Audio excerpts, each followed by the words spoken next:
नमस्कार मैत्रिणींनो, स्वागत आहे आपलं सीताच्या स्वयंपाकमध्ये. तर पहा, हिरवीगार, अगदी मस्त हिरवीगार गावरान पद्धतीची ही शापूची भाजी.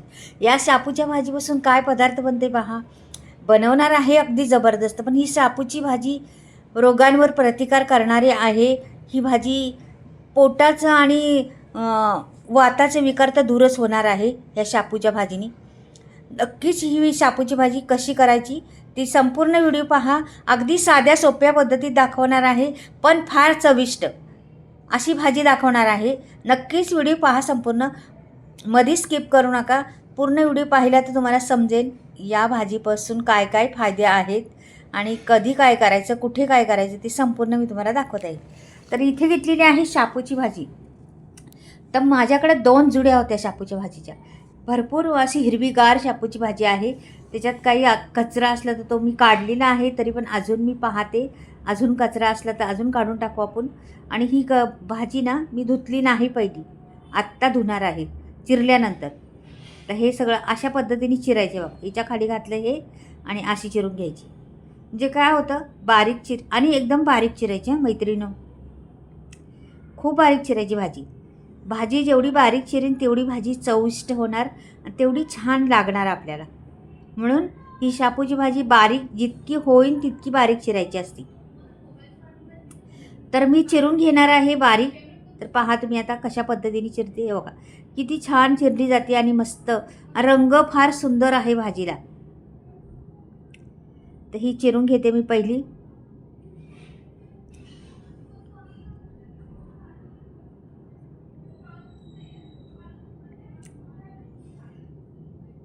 खरं तर पालेभाज्या खावत राहावं. पालेभाज्यामध्ये फार जीवनसत्व असतं. अशा काही भाज्या असतात ना, पालक झालं, शापू झालं, किंवा आणखीन काही चाकवत, किंवा आणखीन पोकळा, भरपूर भाज्यांची नावं आहेत. त्या भाज्या खरंच खातच राहावं. आता ही अशा पद्धतीने मी चिरली आहे. संपूर्ण चिरून घेते, मग तुम्हाला दाखवते. पूर्ण झाल्यावर दाखवते. मग आता ही भांड्यात एका भरून घेते मोठ्या, आणि मग त्याला चांगली धुवून काढायची आपल्याला स्वच्छ. मैत्रिणींनो, शापूच्या भाजीमध्ये माती असते. छोटी छोटी पानं असतात, त्या पानांच्या आतमध्ये दडलेली माती असते. त्यामुळं मोठं पातेलं घ्यायचं आणि भाजी डुबवून टाकायची पान त्याच्यात. भरपूर पाणी घ्यायचं.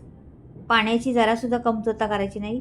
भरपूर पाण्याने धुवून घेतलेली आहे, 2-3 पाण्याने ती भाजी. आता एक पळीभर तेल घालते मी पहा कढईमध्ये. हे पळीभर तेल. आता मी 2 जुड्या आहेत ना, म्हणजे जास्त भाजी आहे भरपूर, म्हणून त्याला जरासं चमचमीत होण्यासाठी जास्त तेल घातलेलं आहे. इथे मिरच्या मी चांगल्या 7-8 मिरच्या कापून घातलेल्या आहेत, मोठ्या मोठ्या कापलेल्या आहे पहा. हे का मी जास्त का तेल घातलं का की भाजी जास्त आहे. हे बघा, लसूण पण जास्त घातलेला आहे पहा.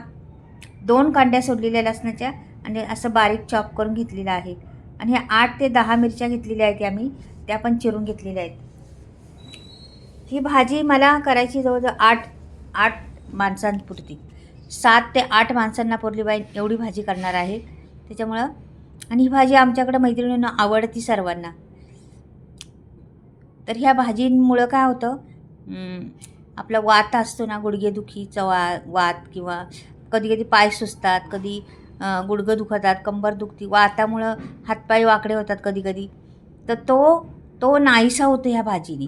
आता मी ही डाळ आहे माझ्याकडं, फक्त धुवून घेतलेली आहे. अर्धी वाटी डाळ घेतलेली आहे धुवून. मुगाची डाळ आहे. या भाजीमध्ये मुगाची डाळच घालायची, का की भाजीचा बारीकपणा आणि मुगाच्या डाळीचा बारीकपणा एकसारखा आहे. दोन्ही मुळं आहेत ना, ती न भिजवता अशीच टाकायची डाळ, आणि दोन्हींचं कॉम्बिनेशन बरोबर आहे. भाजी पण शिजते आणि डाळ पण शिजते. म्हणून चण्याची डाळ नाही वापरायची, त्याच्यात मुगाची डाळ वापरायची. आता मी भाजी सोडून देते. किती रंग छान आहे भाजीला पहा, आणि एकदम गावठी भाजी आहे. सुगंध सुटल्या भाजीचा आहे. तर तुम्हाला नाही येणार सुगंध, पण मला भरपूर सुगंध येतो त्या भाजीचा. आणि भाजीचे ना ढेकर येतात, म्हणजे पोटाचा विकार असला तो बी गायब होतं. पोट पचनाला आपल्या सोपं जातं, जे अन्न पचन ह्यानी सोपं होतं. म्हणून ह्या भाजीमुळं ढेकर येतात. म्हणजे अन्न पचन झालं का ढेकर येतात. म्हणजे ती प्रक्रिया करती ही भाजी.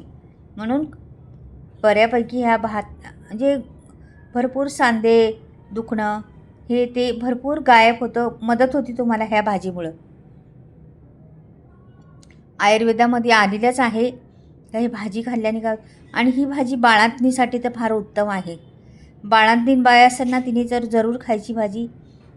ती कसं बाळ झालेलं असतं त्याच्या पोटाला कसं खाज येते, इकडं खाज येते तिकडं खाज येते, म्हणजे अशी खाज येत असते ना, त्याच्यामुळं ही भाजी खाल्ल्याने खूप फायदेशीर आहे. ही भाजी खायचीच त्यावेळेस, म्हणजे बऱ्याचशा रोगांवर प्रतिकार करणारी आहे भाजी. आता सर्व मिक्स करते मी आणि आता बिलकुल पाणी वापरणार नाही मी ह्याच्यात. पहा तुम्ही, तर झाकण ठेवते. मीठ टाकलं नाही अजून. पालेभाज्यांमध्ये काय आहे, नंतर मीठ टाकायचं.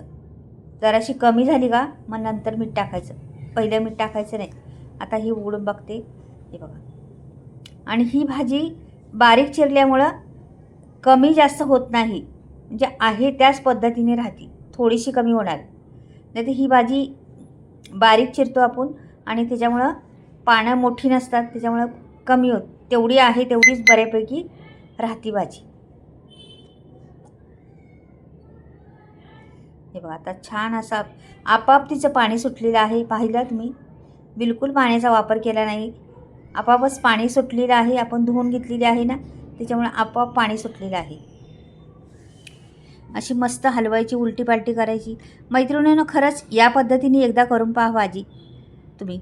याच्यात कमी सामग्रीमध्ये पण छान भाजी बनते आणि होते, म्हणजे सामग्रीच नाही जास्त. बघा, लसूण मिरच्या आणि मुगाची डाळ घातलेली आहे आणि भाजी, आणि तेल टाकायचं मात्र चांगलं चमचमीत करायचे आपल्याला. तर परत जराशी थोडा वेळ झाकून ठेवते, मग कोरडी होणार ती. अशा पद्धतीने ही भाजी झटपट होणारी आहे, वेळ खात नाही किंवा काही नाही. आता बऱ्यापैकी पाणी आटलेलं आहे आणि एकदमच कोरडी करायची नाही मैत्रिणींनो, थोडंसं असं ठेवायचंच पाणी, की नंतर ते डाळ आहे ना, डाळ सोकून घेतं पाणी, म्हणून थोडंसं पाणी ठेवायचं. आता आपण शिजली का बघते, तर ही शिजलेलीच आहे, जवळजवळ 90% शिजलेली आहे ही. थोडीशी राहिली आहे ना, तर आता हे गरम असतानाच होऊन जाईल ती. आता मी ना बाजूला करणार आहे, त्याच्यात मी तुम्हाला आता काढून दाखवणार आहे कशा पद्धतीने भाजी. आणि रंग पहा टाकला आहे का. आता प्लेट घेतलेली आहे, त्याच्यात मी काढून घेते भाजी. पहा, जरा पण रंग गेले नाही त्याचा, हिरवीगार तशीच राहिली. काय होतं, आपण खूप वेळ झाकण ठेवलं, बारीक गॅस करून ठेवली ना, तर भाजीचा रंग काळा पडतो. म्हणून फास्ट गॅस करून भाजायची आणि थोड्या वेळच झाकण ठेवायचं, काढून घ्यायचं, झाकण ठेवायचं, काढून घ्यायचं. जास्त वाफ मुरून द्यायची नाही भाजीमध्ये. वाफ मुरली ना, बारीक गॅस करून बारीक तर ठेवलं ना, मग काळी पडती आणि शिजली नाही तर आपण झाकणच ठेवतो ना. म्हणून फास्ट गॅस करायचा, लगेच शिजती ती आणि थोडा वेळ झाकण ठेवायचं, उघडायचं, झाकण ठेवायचं, उघडायचं. त्याच्यामुळं रंग काळा पडत नाही भाज्यांचा कुठल्याही. हीच काय दुसऱ्या कुठल्याही भाज्यांचा झाकण जास्त ठेवायचंच नाही. हे बघा, मस्त एकदम रंग आलेला आहे, सुंदर दिसती भाजी. सुगंध तर तुम्हाला येत नाही, पण मला भरपूर सुगंध येतो त्या भाजीचा. तर तुम्ही कशा पद्धतीने करता भाजी ते नक्की मला कळवा. आणि माझी भाजी कशी वाटली तुम्हाला, माझी दाखवण्याची पद्धत कशी वाटली ती नक्कीच कळवा. पहा किती सुरेख दिसती, खूप छान वाटते. नक्कीच पहा आणि बनवा. डाळ घातल्यामुळं किती आकर्षक वाटते ना भाजी. तर चला मैत्रिणी, नवीन काय वेगळ्या व्हिडिओमध्ये तुम्हाला परत एकदा बाय.